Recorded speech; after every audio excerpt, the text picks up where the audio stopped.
Esselamu aleyküm, hürmetli dostlar, tanışmışlar.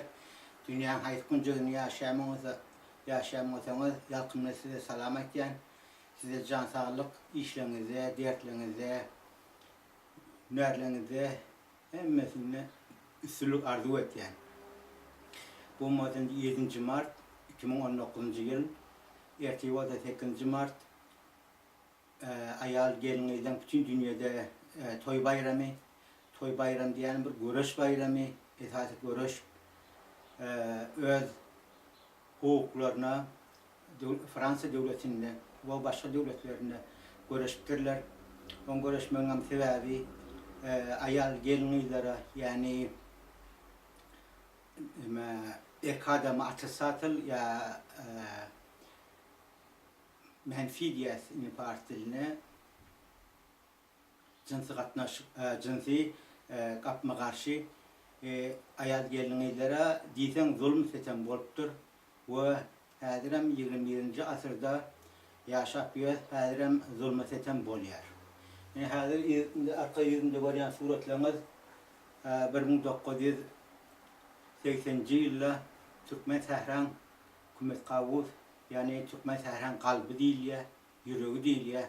Şu tayda surete düşülen Türkmen gelinliğimiz şu tayda hak hukuklarını isliyer. Tağdir Revolüsü'den yani Khomeini'nin Revolüsü'sünden. Bu hatta ayet geçtim suret hakkında o vaktlar ben 16 yaşımda ettim. Şu görüşlerde zatlarda da baktım. Mişe bir de gelinlikler, hayalli oğullarımız, inelerimiz bize arka olurlar, arka durdular ilk adamdan yanına. Ne iş etmeli olsalar, ne istekleri varsa, siyasi istekleri, ekonomi istekleri, sınıfi, maddi ve manevi diliyet, o istekler bartı görüş ettiler ve bizim görüşümüzü kıynasadan yatırdılar. O hatta giyinişliğin giysem, hazır sizin vaktınızdalar, ben temam hazır o değildi, belki öz şahsi fikrim 8. Mart hakkında aytmak. Gelin izlemiz, birincisine gelin izlemiz, yani Türkmenistan ata vatanımın toprağına yaşayıp ölbesem inelerimizi yadlasım geliyor. Bizim belli aydınçılığımız var, sağdancılığımız var, hudojnik suratçılığımız var. Kino tiyatrolarda oynanan medeni gelinliğimiz var, enelimiz var, hayallığımız var. Ulu şöhretli kazanan yazıcılığımız var. Ama mesela Tavşan Esenova ya aytıp geçtik. Ama Sultan Kekilova hiç hemen onu yüreğimden unutmayan. İşim yok, rejim o vaktlarda rejime karşı oluptur ya koşullarını şinyali işlerettir. O ayrıtin gördüm, o siyasi gördüm. Ben siyasi gördüm emekçek olamak da esası adamın hukuklarını, adamın horlanan yadaylarını öz şahsi fikrim siz bilin böyle şey yani. Ayçak olan zaten her yaşayışta, her durmuşta, her devirde, hallar devirinde de, şahlar devirinde de, padişahlar devirinde de, prezident devirlerinde de, primer minister devirlerinde de bizim yurdumuzda diyelim Kanada'da durul görüşler alıp var yerler. Ve ayal gelinlikler müdam özlerini korunmasalar, öz hukuklarını özleri korunmasalar, onlar müdam horukta yaşayarlar. İnni dini düşünceler olan molya, yankı iş yağdayda olan molya, ona yankı din saları değil partiline, diller hükümetiyle o hallarda uğruna dağlarına. Öyden çıkmak olmuyor, savat almak olmuyor, savatsız olmalı, müdam kapçanak yük görmeli, öyün içeriğini arasılamalı, çağlarına seyretmeli, çağlarına mektebe gitmeli, pişirmeli, düşürmeli, kapçanak yuvmalı, gidip anılar getirmeli. Ve onun üstüne de türlü kıyınçılıklar, yadaylar var. Elbette her maşgalede, her öyde o zatlar edilmeli, ediliyorum. Yani ben görüyorum Kanada'nın devletinde, hemen o takvaramda, idarelerde. Sonra ayal gelinliğinin köpsi, yani ayçak olan zaten 70%, 100%'den ayal gelinliğiler işle yapıyorlar, ekonomiyen ayla yapıyorlar. Onlar 8 saat işleyenler, sırahaniyesi var. Ondan sonra türlü adaylarda dağıtlarda ondan yenilikler var. Elbette bir yurtlarda, Avrupa yurtlarda gelinlere kıynasagan bizim yurtlarımızda, Asya'da ya Asia değil ya, o yenilikler yok. O yenilikler için bizim öz yurtlarımızda, öz topraklarımızda görüşerler, türlü adaylar. İnni fotoğrafçılar, yani suratçılar çeken suratlar bilen görüşerler. Bizim aydınçılarımız koşkular bilen, aydınçalar bilen görüşerler. Ondan sonra bizim hünermentlerimiz var. Hünerment diyelim yani aktörlerimiz, artistlerimiz, Maya Cekimdani, başka şu devurlarda da atlarda görüşettiler. Bizim gelinliğimiz inansalam o devurlarda 1924 yılın devurlarını tut. Onun önce bizim gelinliğimiz öyden çıkmaya kadağındı. Tarihi üniversitemiz dine ya yüzün görkezmeden kadağın şey hazır inansalam kabir yurtlarda şu yurtlarda başka yağdaylar. Ondan sonra gidip deme vekil olmak, muallim olmak, injiner olmak ya da deme gidip deme Birleşen Halklar Koruması'na öz hukuğunu korumak için çıkış etmek yoktu. Şunun için kabir nemede Türkmenistan ata vatanımızda, ilmizde, günümüzde öz bilişine diyalog balba ya da deme yavaş gelinme ya da başka dürü filmler, dürü şu devurlarda demi orta kıyılardan ulanırlar. Sebebi bizim Türkmen kıyılarımız intiklatları ar vilayetleri, namus vilayetleri o dağıtları bir kıynansadan bir başka tüysü karayışlar vardılar.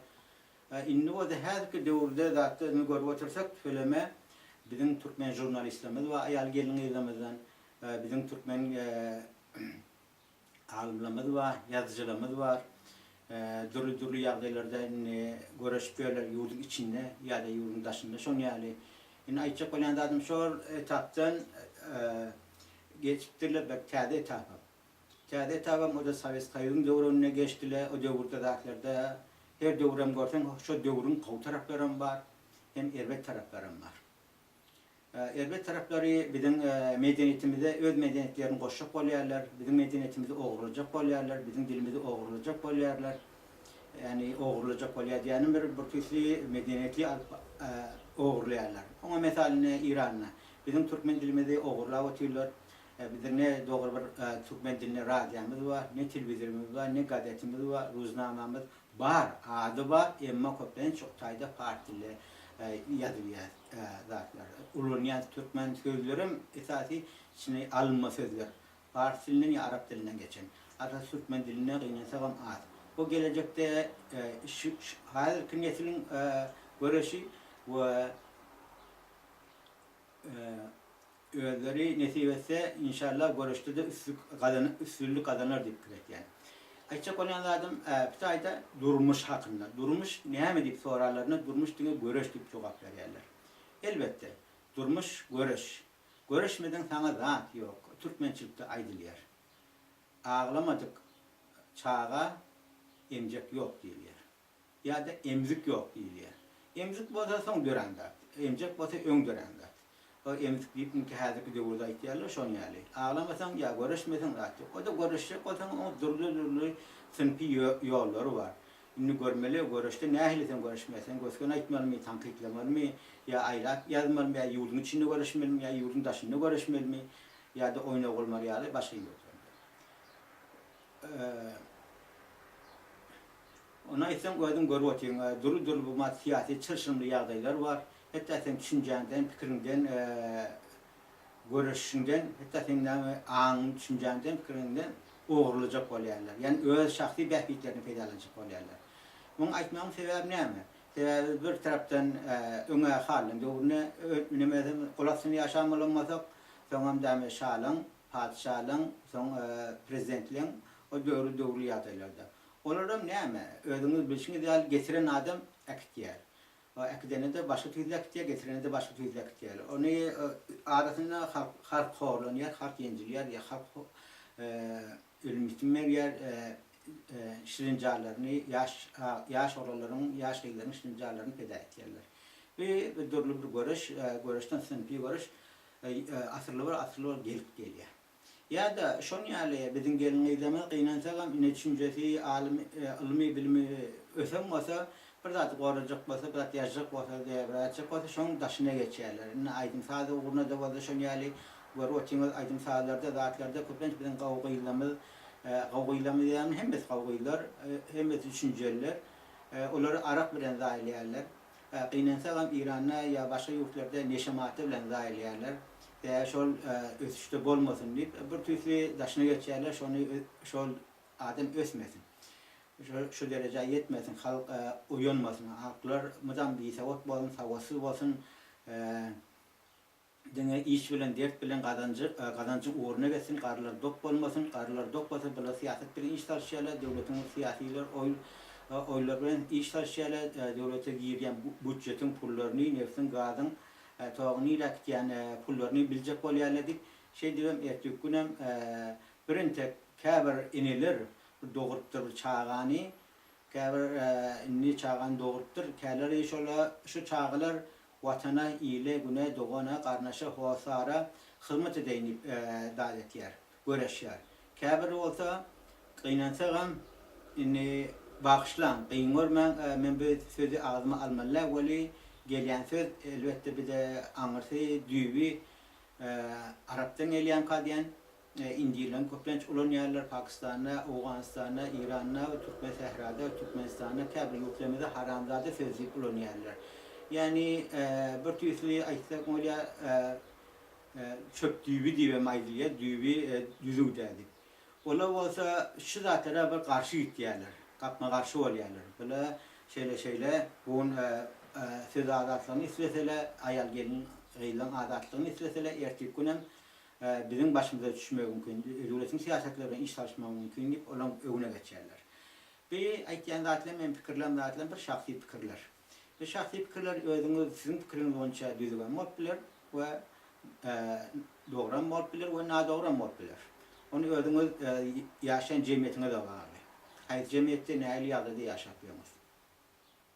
Umuman aýtjak bolýan zatym pitayda aýda oturan zatlamam göreş hakyna.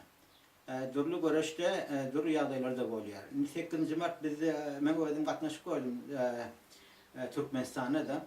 Şonu Juma Ýalmurad aga mikrofon alıp Ýaman Maktumyň köçesine zatynda o gelin ýyly gelýän 8-nji martda ellerini de Gyzylbaýda ýa-da 1-nji maýda işler güni atlar ýaşasyn türkmen ayal gelinler diye. O zaman o baýdaklar ýokary ýukaryp hurra diýýär.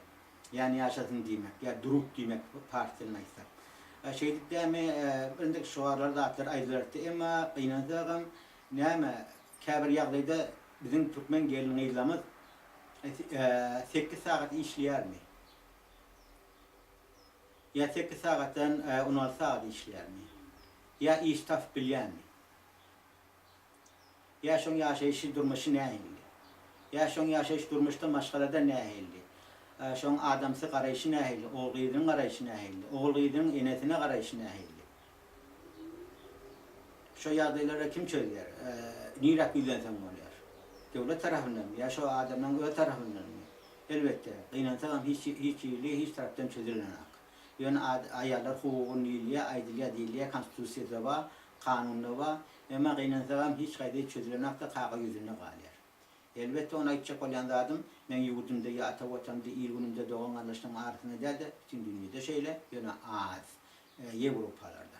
Ýewropalarda, Amerikada ýa Kanadada zatlarda ayal gelinler zatlara köp inferior, oňa durly sebäbi bar. Ayalyň gelinleri hakyna aýtsak aýtmazak diýsem köp. Ayal gelinler ayal oğullarymyz, inelerimiz, ejelemiz ýa bibilimiz diýilýär dialekte zatda. Diýsem zähmetkeş çağalaryny söýýän, ýaşaýyşyny durmuşyny zähmet bilen geçirýän. Hatta men tanıyan maşgalalanma, şol obada öňtdir, şol obada mektebe gittir, şol obada çağlar bagyna gittir, şol obada öňtip ösüpdir, şol obada durmuş gurupdyr, şol obada da işläpdir, şol obada da ikinji jahan urşunda frontun izinle dolu kömekler etipdirler, sep şaylarını beripdirler, maldarçılık etipdirler, ikrançılık etipdirler, diýsen gyny ýaly ýaşapdyrlar, göreşipdirler.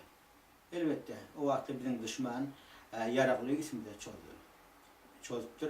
Häzir inni bolsa inni dini tarapdan ýa-da pul tarapdan ýa-da başga psihologiýan ağlamak tarapdan çözýär. Men onu näme üniversitede kalmam 1991-nji ýylda diplom işin ýazamda onu da aýtdym. Şeýle hiç açan daşar ýurtdan idim. Häzir şonu aýtýan ýürek agyp Türkmenistan ata watanymyza gelmerler diýdi. Ýönki yaraglarym çözmerler diýdi. Yaraglar ol maktumlyň döwrüni tutdy, häzirki döwrüni tutdy, ikinji jahany urşunyň döwrüni tutdy we dur döwürler tutdy, onu yaraglarym gelmerler diýdi. Geçele diýdim. Şol neşe mahtirden adamlaryň daýlarla diýdim. Ondan soňra pul bilen başara daýlajak bolarlar diýdim. Dini üçinçilik bilen daýlajak bolarlar. Gara şol psihologiýa ne zatlar adamlar aňy daýlap, ýurdu pete düşürüp, şo esasy gördük ýani Türkmeniň baýlyklaryna diýdim. Elbette Türkmeniň baýlyklaryny diýmek, Türkmenistan ata watan dädi. Türkmen Tehran İran'da da şonýaly, Awganistanda da şonýaly, Irak'ta da şonýaly, Siriýede şonýaly, Tajikistan'da da şonýaly. Niýde Türkmen topragy bar, we Türkmenler ýaşaýan şu taýda baý toprak, hemme da baý. Ýaşlary baý, aň düşünjeleri. Hükmen baýlygy biz neftde, gazda, topda görmelerde, durly ýaşaýyş durmuşda görmeli. Esasen aň düşünjede.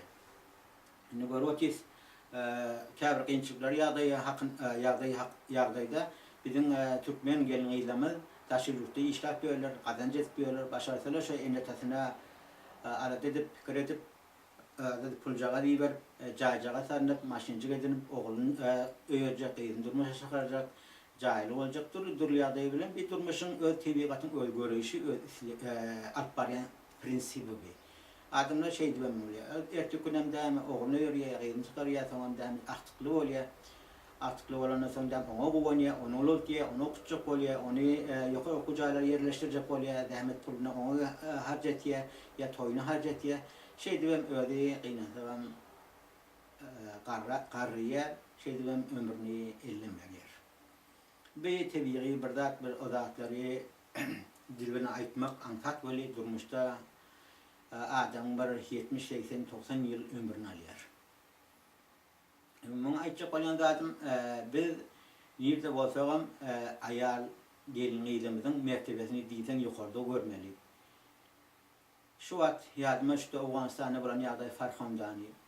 Näli derejede onu urdular, ýençdiler, öldürdiler. Ondan soň otladylar.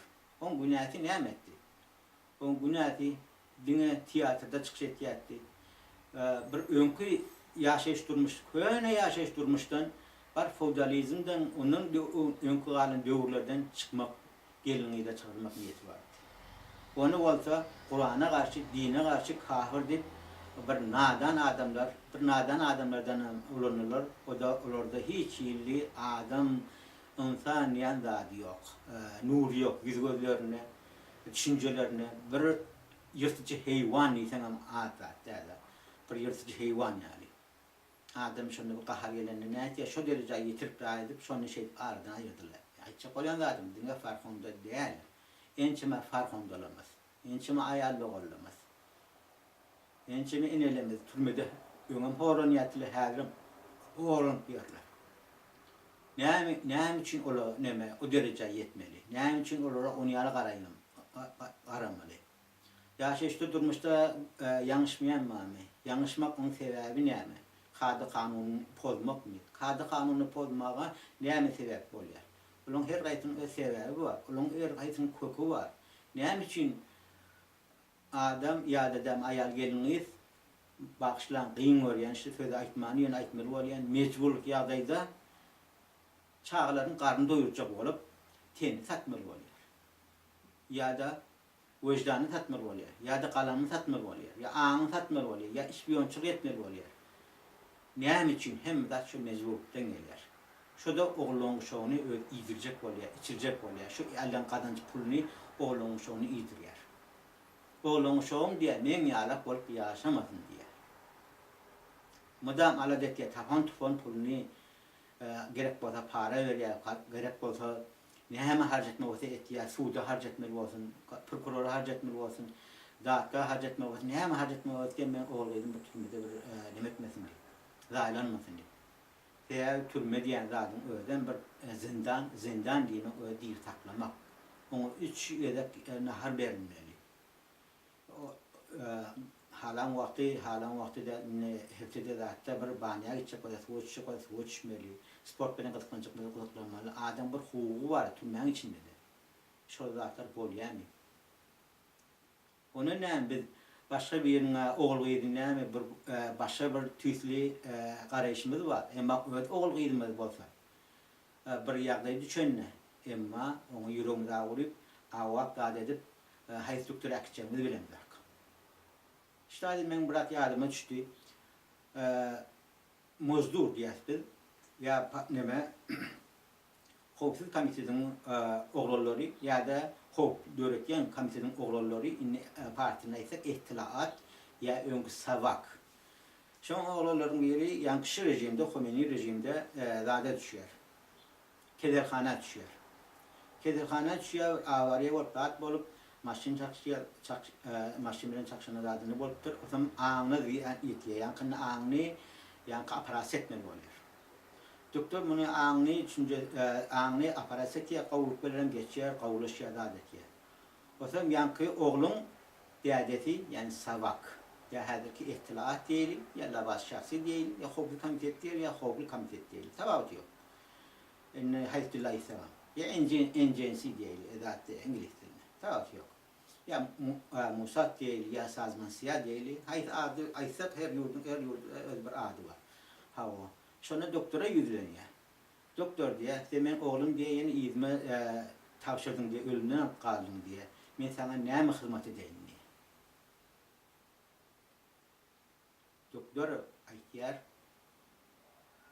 "Hormatly falan" diýer.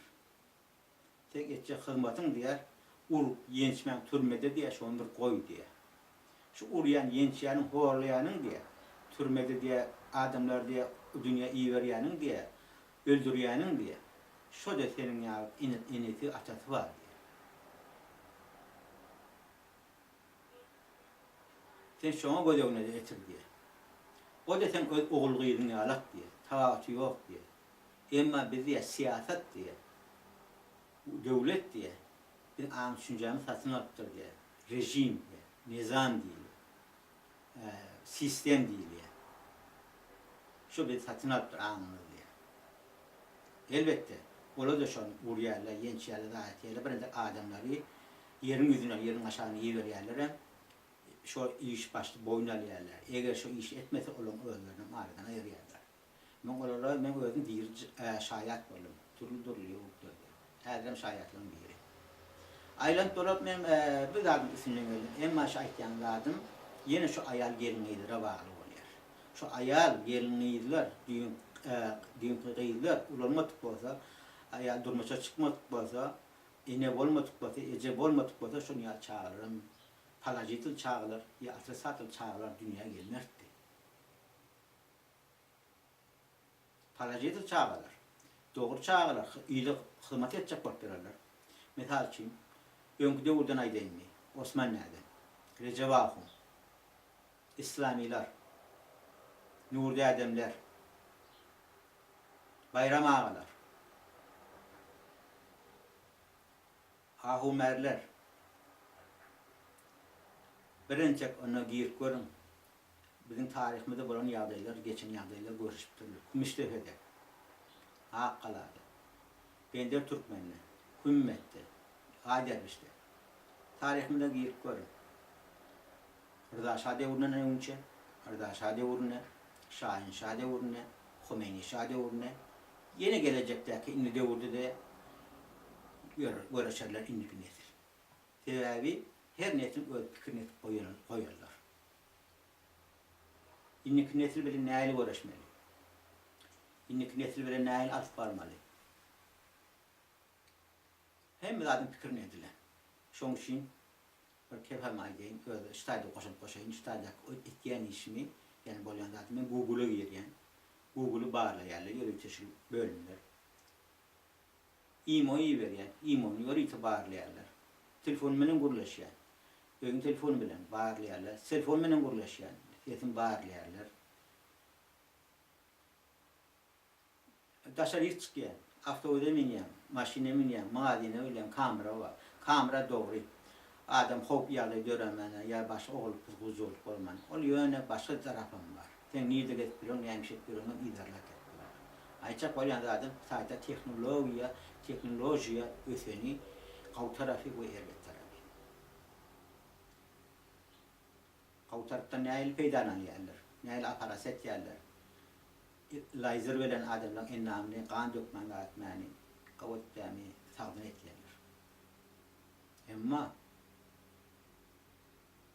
gidip uly vaýende diýär ýa nizami diýär, urşun samolyoty bilen gitdim onlara ki häzir günçäle 20-nji asyrda İran Kurtlaryny, Irak Kurtlaryny, Siriýa Kurtlaryny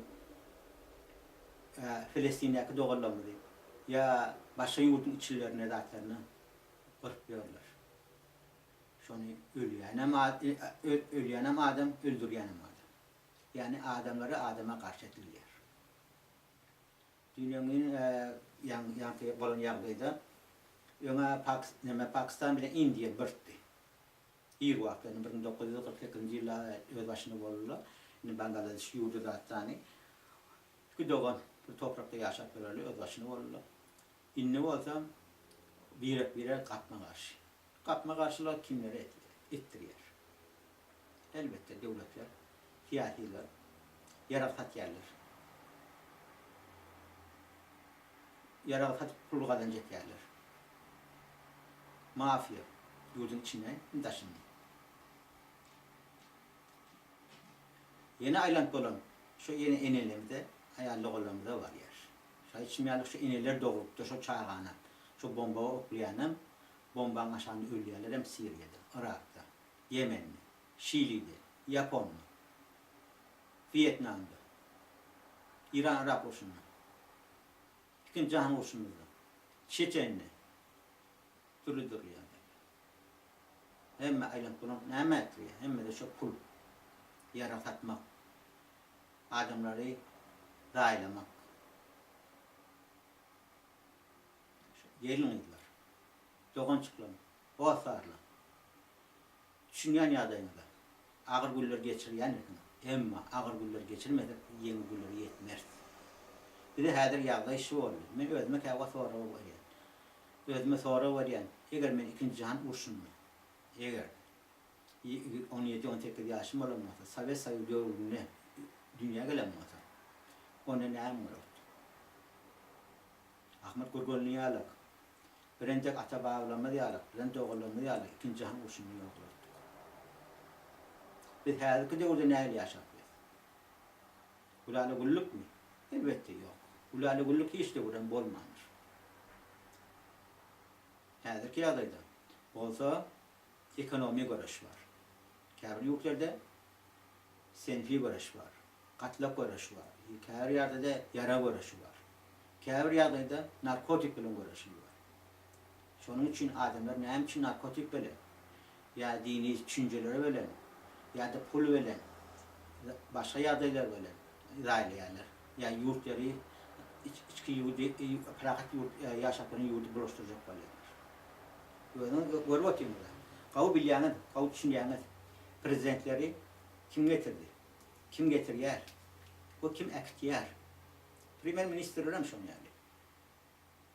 Kim getirýär? Kim äktýär? Olaň arasynda kimler helak bolýar? Kimler horlanýar? Ýene halk. Türkmenler aýdylan söz var. İki eşek uruşar, arasyna atylýar.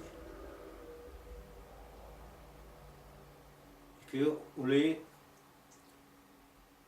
ýurt görüşýär, bire garşy, ana Angliýa, Orsiýet, Sowet Soýuzynyň Sowet Soýuzy, häzirki Putin, häzirki döwürde Donald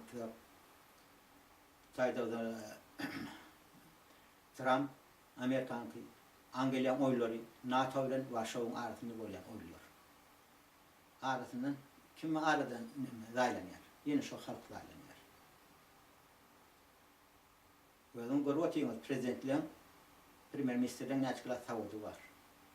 Hukuku savundu, siyasi savundu, ilmi, bilmi, dünyanın aylaşı, ya yurt aylaşı. Yurt olan eline der. Adı olan eline. Olan eline kağıt verirler, şunu okuyucu yerler, şunu yazı yerler, şunu ayıt yerler. O şunları okuymalı var ya, şunları yazmalı var ya, şunları dinmeli var ya. Onlara gerek yani adat mı kaldı? Yok. Onlara gerek vakti olan yerler gerek ya vaktin tıklap koyuyor yerler. Ya yekek eden adatlarını tutayım mı? Haysi yurttan başlayın.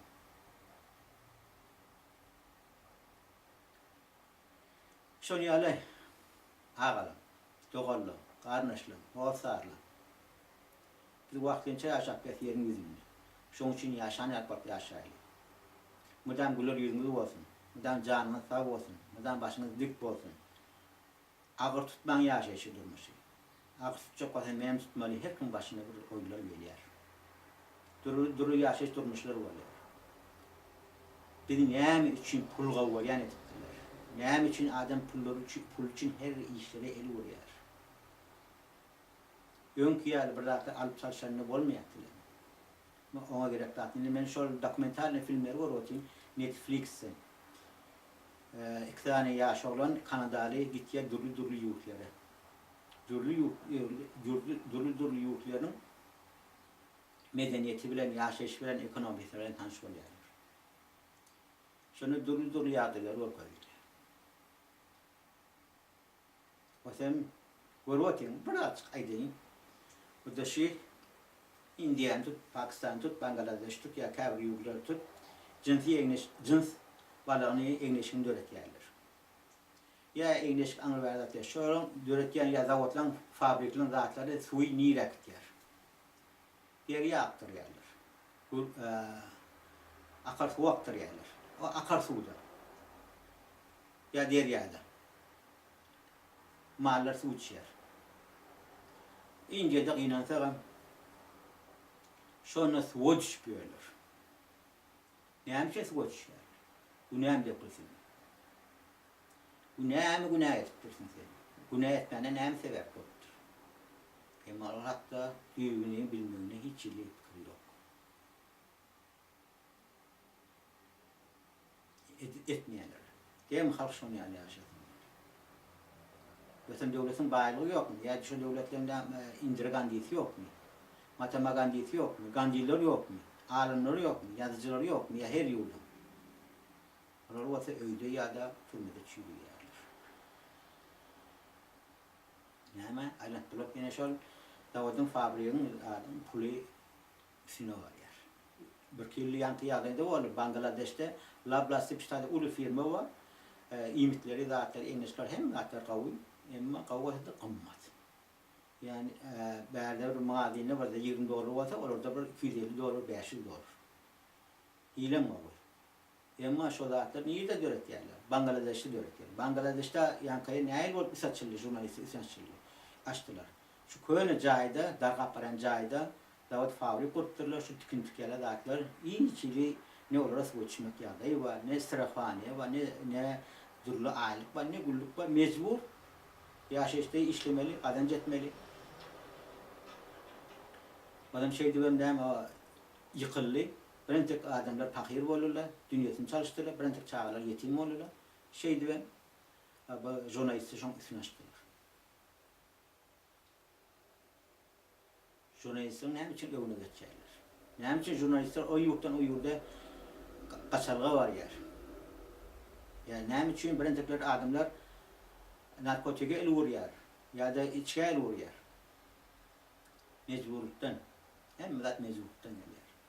Şunun için hayal olamaz.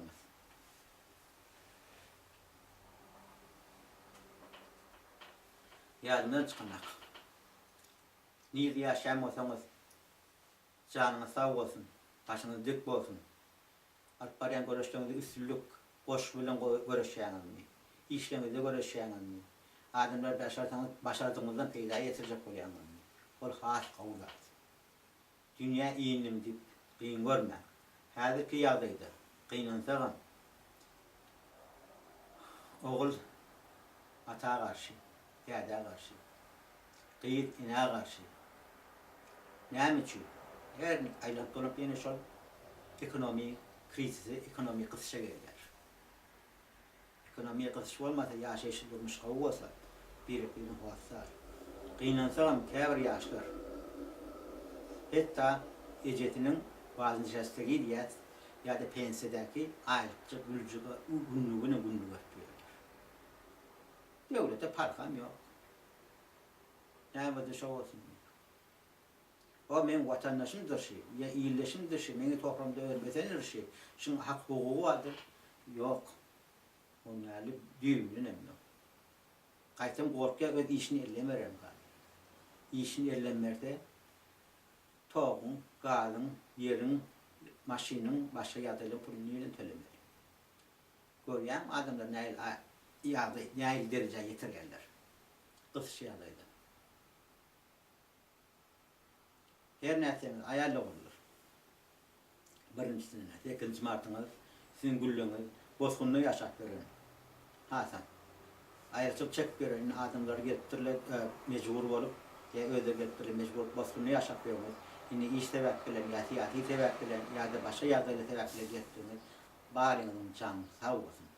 Başınız dik olsun. Hiç açan ruhiyenizi, fikrinizi, özünüzi, aşağı tutmam, pes etmem, dereceğinizi, mertebenizi pes etmem. Ulu adamdırsınız. Ulu adamdırsınız, beyiktirsiniz.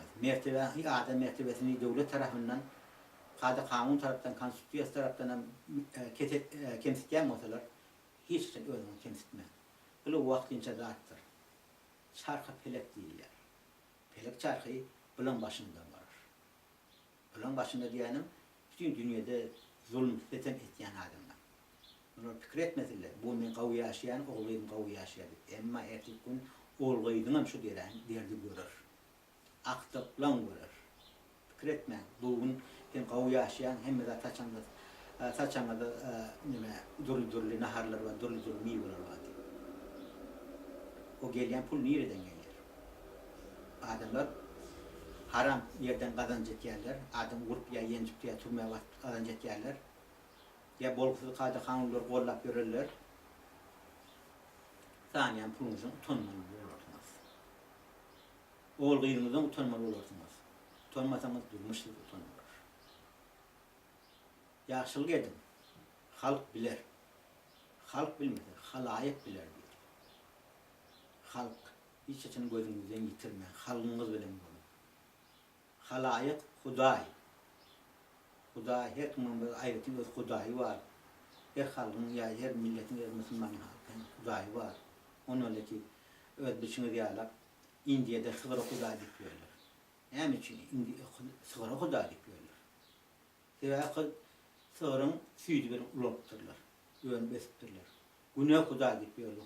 Güne çokunturlar. O da Huday diyorlar. O bilen naharların kızıptırlar, innamdalın kızıptırlar. O atın köpeği alıptırlar. Biz Müslümanlar. Hudaya Huday diyor. Bizim yüreğimizde Hudayımız. Hemişe yaşlılık etsek, hiç sen yamanlık görmez. Şunun için tutyan bayramımız kutlu olsun. Bırak yardımın çıkıp yattı, yardımı düştü. Hani biz gelin iyiliğimizde ya da öz ecelimizde, öz doğruluğumuzda bir deste gül verdik mi? 8. Mart'ın kutlar. Ya da şu keteli vakti, ya ağır vakti. Ya da sevgili iyiliğimizde, ya ayalıma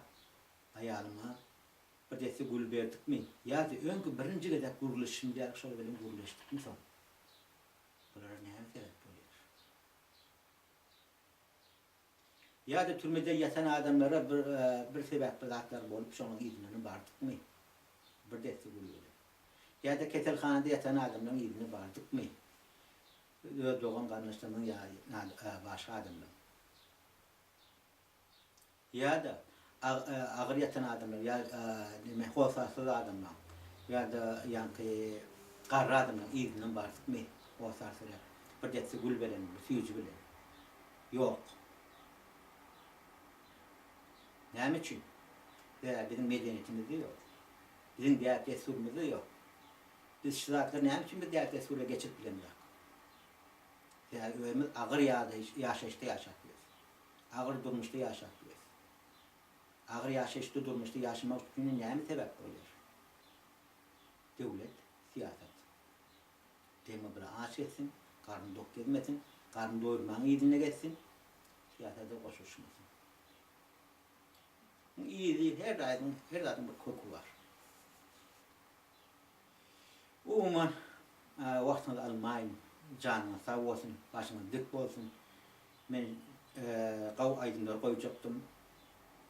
Yani şol zaten Facebook'umda koyar, Türkmen İlim adında ketelhane var, ketel adamı ne ilgili tap yerler.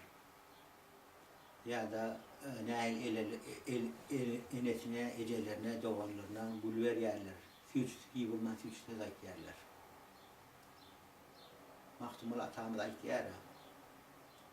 Kaptan gelen adam diye nanalar derdir diye. Süt dardı, gülür yüze dardır diye.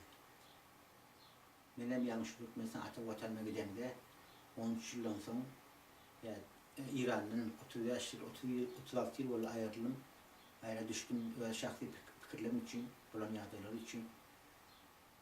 Şolan gülür yüzünü görmek için vardım. Gördü mü? Beğendim hem gönlüme maçıldı.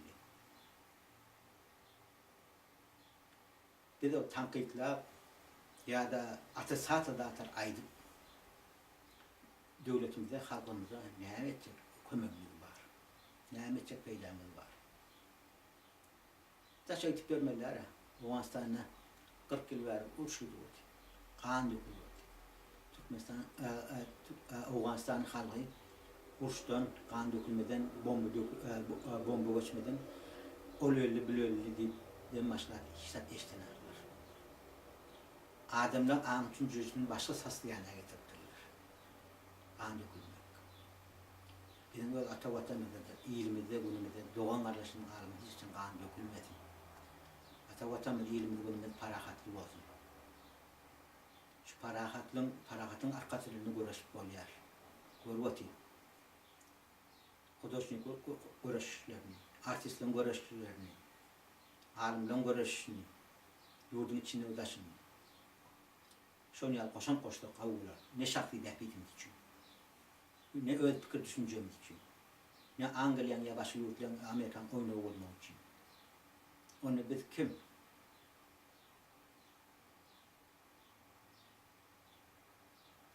Onu bizim nerede bizim an düşüncemiz? Biz kellemizi götürüyoruz mu? Ya kellemiz biz götürüyoruz mu? Haydi biri. Edit ayarlı olunur. Edit ineler. Hem bana diyatlayan, hem bana ben yüreğimde, kursağımda ve geçen güllemi hiç unutup bilmeyen, onun geçeni güllerim şu anda. Biz ağır güller geçirdik. Yekek eden ayıtsam adamın yüreği ağırar. Gördüğünü de aşağı yapıyorlar. Gelinini, görüşmedi, prensibimizi başka türlü alıp paraydı. Gel oğullarına, kıyılarına başlarsa okutacak olan, ılımlı, bilimli edecek olaydı. Başardığımızdan. O sebep değil, ben başarıya niye başaramak? Başarıyana bir kolda olaydım. Gelip bir kollaydım. Dille de, harekette. Yönüm sözde der. Ben hemen esasını işlerdi, vaktim koyup Sibir'in öz şahsi fikirlerini böyle şey. Bunun sebebi imanıma bunun çok durulacağına. Durulunur. Bizim öz vatanımıza, öz ilimimize, günümüze kavuşup vararız. Varman yardımımızda, inlik niyetimizde kavup yaşasın. Gel elimizden gelen konakları edelim. Saytta gelen, weblogda gelen. Gel bir tankikler, neyme, uçuklarımız var.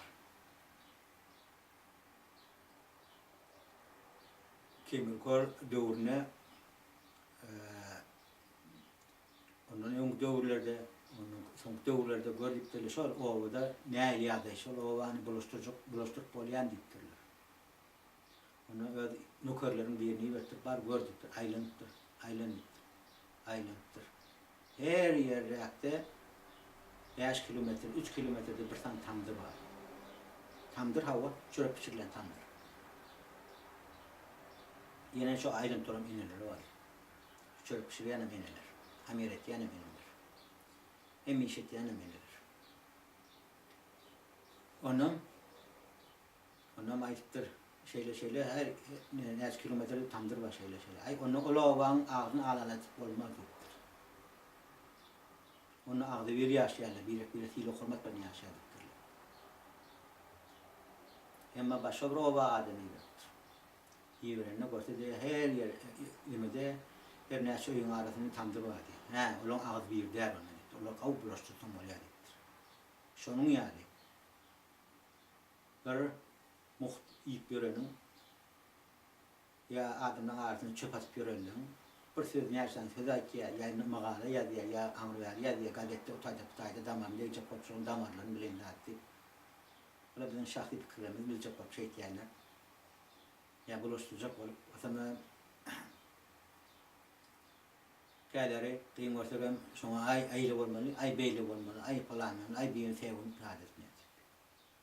Onlar ne hem için şöyle fikirler zaten yönet yani.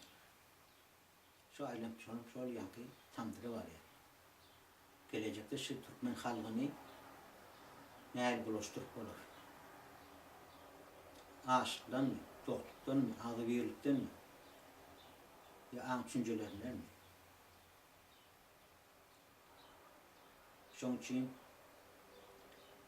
hiç açın yurdumuzun, atavatamız, ilmimiz bulaşmasın. Şu bulaşıptırlı kan dökülüptürlü ağız kanında. Hatta şu karlı kalan adam kanlı kara. Köp tarihimiz zaten bol geçiptir. Şunu devlet döremesin. Şu döretmeyecek olsak bir neyde okuyamazsak okuysak, işlenmezsek işlesek, kadıncık yapmasak kadıncık ve şahri yardımlarına seretsek, devletimize seretsek, devletimizden bize seretsek o ayrıtın olur. Devlet adam için olsun. Adamlar ama devlet için görer. Ama sözü derdi harekette. Umuman sizin vaatınız almayın. Canınız sağ olsun, başınız dik olsun. Koynayan, büyüsönyen sizlerden ben enerji alayan. Enerji alayan. Sever bilyen sizler, geleceğinizi bilyen. Geleceğiniz yaxşı fikir bilen seyredecek. Hadince hoş sağ olun. Vaktiniz almayın, kopalmayın vaktiniz.